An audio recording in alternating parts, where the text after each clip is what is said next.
اللہ نے ارشاد فرمایا، اللہ تعالیٰ قیامت کے روز حضرت آدم علیہ السلام کو مخاطب کر کے فرمائے گا، اے آدم، حضرت آدم عرض کریں گے، اے اللہ، میں حاضر ہوں تیری خدمت میں اور تیری اطاعت میں، اور بھلائی تیرے ہی ہاتھ میں ہے۔ تب اللہ تعالیٰ فرمائے گا، مخلوق میں سے آگ کی جماعت الگ کر دو۔ حضرت آدم عرض کریں گے، آگ کی جماعت کتنی ہے؟ اللہ تعالیٰ ارشاد فرمائے گا، 1000 میں سے 999 لوگ۔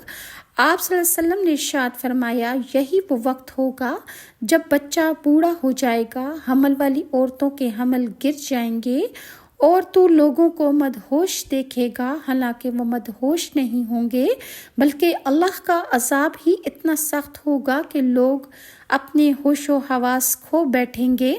ابو سعید خدری کہتے ہیں، یہ سن کر صحابہ کرام اتنے پریشان ہو گئے اور انہوں نے عرض کیا کہ یا رسول اللہ،